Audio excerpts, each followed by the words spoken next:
후반대 모습 맞습니다. 그래서 경제 민생도 지금 15%로 이거는 실적이죠. 그야말로 이 1순위, 2순위 그러니까 긍정평가하시는 분들이 가장 많이 언급하는 첫째, 둘째가 전부 다 실적과 관련된 내용이다라는 것을 한번 짚어보고요. 네. 그다음 말씀하셨던 그러면은 국민의힘이 여기에서 반사이익을 지금 얻고 있느냐? 조금 주춤하니까 대통령 긍정률이 주춤하니까 반사이익을 얻고 있느냐? 한번 보시죠. 네. 이걸로 볼 수가 있습니다. 주춤하는 이 상황을 예. 국민의힘은 어떻게 받아들이고 있느냐? 어떻게 반영이 됐을까? 예. 24로 완전히 묶여 있습니다. 어허.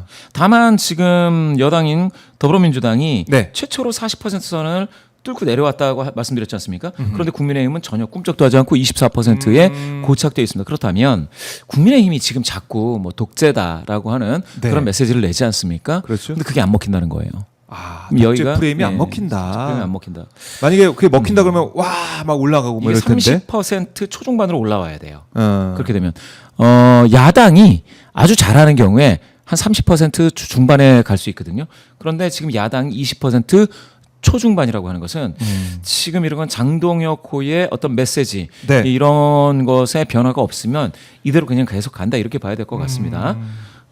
다만 민주당이 약간 좀 흐름이 3%포인트 하락은 5차범위 이내 하락이기 때문에 하락이다라고 얘기하기도 쉽지가 않습니다. 네. 당연히 이제 40% 초반, 30% 후반은 유지하고 있지 않느냐 이렇게 볼 수가 있는데 여기에서 40% 선이 깨졌다. 네. 하향 돌파됐다라는 것으로만 따지면은 지금은 이번 정부 들어서고 가장 낮은 수치는 맞죠. 아하. 전국 지표조사에서도 보시면은 41%로 고착되어 있습니다. 그런데 이제 전국지표조사에서는 40%가 가장 낮은 숫자가 한 번 있었어서 네. 지금은 그 수준에서 아주 크게 하락하고 있지 않다라고 봐야 되고요. 국민의힘 지지도는 전국지표조사에서는 더 가혹하게 나왔었죠. 17, 16까지 빠졌으니까 이 정도 빠졌을 때 여기 19로 올라선 게 사실 이제 장동혁 호가 출범하고 나서 조금씩 오른 건데 네. 그래서 22까지 올라와서 여기서 다시 고착됐습니다. 아하. 그러면 장동혁 호에서 지금 사실 내부적으로 수습을 하지 않은 상태에서 그러니까 자꾸 그 특검이라든지 이쪽에서는 수사를 해보니까 그 당에도 좀 문제가 있는 부분이 있다라는 것들이 자꾸 나오는데 그거에 대해서는 읍참마속하지 않으면서 자꾸 지금 정부에게 독재다 무슨 뭐 이렇게 얘기하는 거 있지 않습니까? 이게 지금 먹히는 게 이 수준이에요.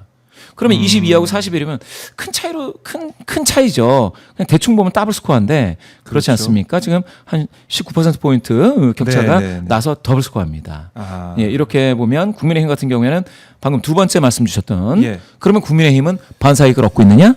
그건 아니다. 못 얻고 있다. 못 전혀. 얻고 있다. 예, 요거를 여기에서도 봤습니다. 한국갤럽 조사는 그 정당 지도는 비교하기가 쉽지가 않습니다. 왜냐하면 정당을 맨 뒤에 놓은 것 같아요. 그러다 보니까 맨 뒤에 나와 있는데 더불어민주당 45에 국민의힘이 28까지 올라와 있습니다. 네. 이거는 근데 이슈에 영향이 좀 있는 것 같아요. 맨 뒤에 놨으니까. 맨 뒤에 왔으니까 예, 다 예. 대답하고 이제 예, 맞습니다. 얘기하게. 그렇게 보면 이제 두 당을 지지하시던 분들이 좀 더 이제 적극적으로 응답해 주셨다. 이렇게 이해를 하시면 되겠고요. 그리고 관심이 있으신 분들께 말씀드리면 조국혁신당이나 개혁신당, 진보당, 나머지 정당이 조금 저조한 편이다. 왜 그러느냐? 네. 사실 이 수치를 보면 제3지대 정당들은 아직은 지금 성숙되어 있지 못하다라는 것은 뭐 양극화가 심하게 됐다 이렇게 이해할 수도 있는데 이재명 대통령이 거의 그 개인기를 통해서 그리고 이제 국가적인 이건 뭐 재난 상황이라고 해도 될 것 같아요. 네. 그 미국과의 협상이라는 게 거의 그 상황에서 아주 주목도가 높죠. 그러니까 여당과 제1야당으로 몰려있다. 조국혁신당, 개혁신당, 진보당, 기본소득당, 사회민주당 앞으로 활약을 열심히 하면 더 올라갈 텐데 지금은 한 자릿수 그것도 5% 미만으로 완전히 다 축소됐다. 이렇게 이해를 해주시면 되겠습니다. 네.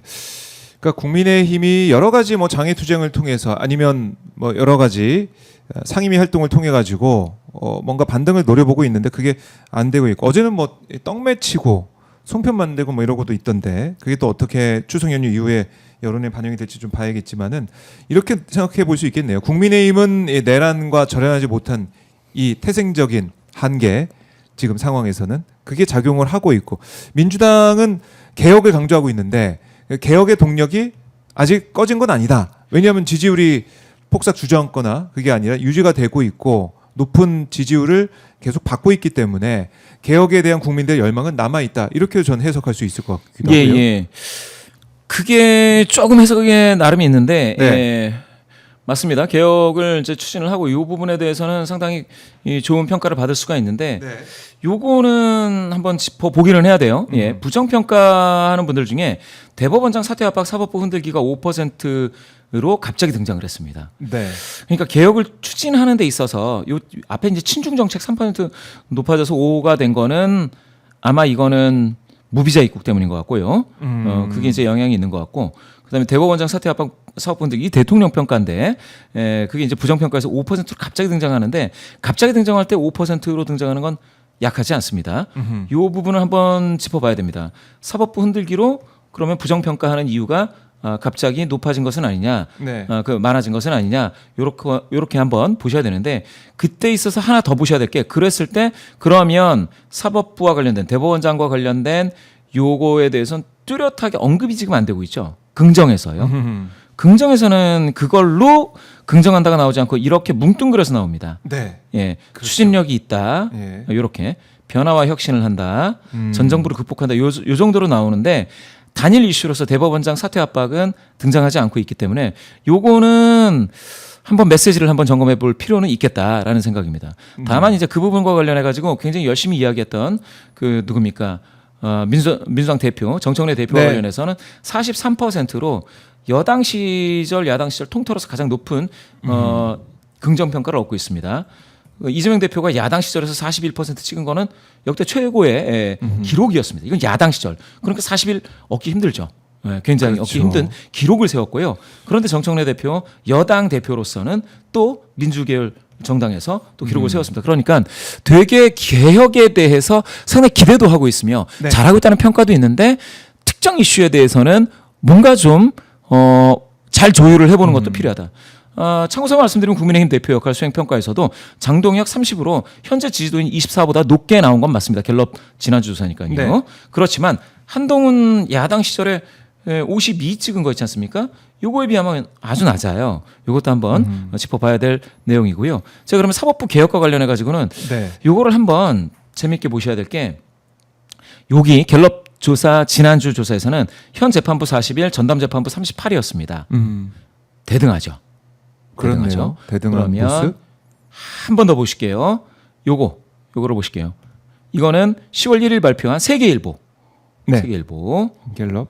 갤럽입니다. 조사. 자, 먼저 검찰청 페이지부터 보실까요? 검찰청 페이지. 짜잔. 찬성 52. 검찰청 폐지. 예.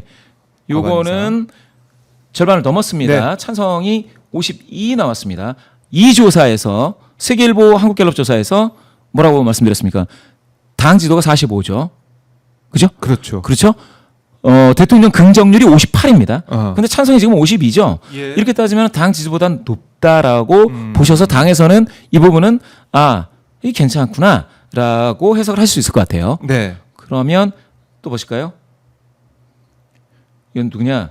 조희대 대법원장 사퇴. 조희대 대법원장 사퇴. 요거는 애매해요. 사퇴해야 된다가 42. 어. 이건 당 지지보다 낮아요. 사퇴해서는 안 된다가 47입니다. 요거는 조금 보셔야 될 부분이 있고요. 그다음 하나. 그러면 마지막 내란 전담 재판부 설치 47 나왔습니다. 그러면 한국갤럽 자체 조사에서 전담 재판부 설치 38 나왔죠. 네. 세계일보 한국갤럽 조사에서는 47 나왔습니다. 요거는 현 재판부를 통해 재판 계속해야 된다가 40인데 대해 47이면 7% 포인트, 즉 5점을 넘어서 내란 전담 재판부 설치 이관해야 된다라는 응답이 더 많아 왔습니다.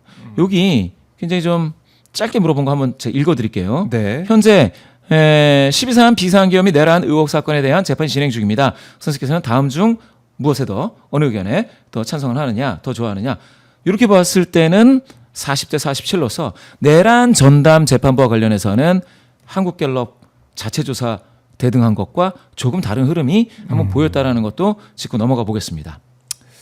알겠습니다. 그러니까 개혁에 대해서 뭐 특히 이제 사법부 조희대 대법원장에 대해서는 조금 검찰 개혁보다는 이 수치를 보면 사퇴에 대해서는 조금 보수적인 답변이 좀 나오는 것 같은데 아마 지금 국정감사를 거치면서 여러 가지 사법 개혁에 대한 얘기가 나올 때마다 여론의 흐름은 좀 달라지지 않을까 이런 생각도 계속해서 들고 바뀌고 있네요. 계속 바뀌는 네, 네. 상황이기 때문에 좀 봐야 될 것 같고 일단은 이 정청래 대표의 이 지지도가 높은 모습도 눈에 띄고 이재명 대통령도 지지도가 좀 어떻게 보면 유지가 되고 있고 이런 가운데 차기 대선주자 물었더니 뭐 장동혁 국민의힘 대표가 1위였다.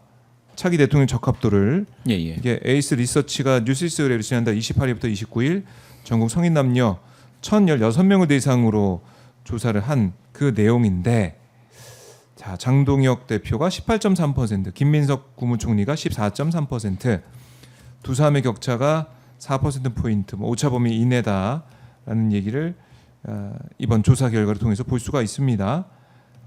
이 부분 이거는 제1야당 대표의 좀 몰빵 이게 들어가는 게 뭐 반영됐다 이렇게 볼 수 있는 거 아니겠습니까? 인물이 없죠. 인물이 많지가 않아서 예. 아마 요 말씀 주시는 것 같은데요. 네, 예.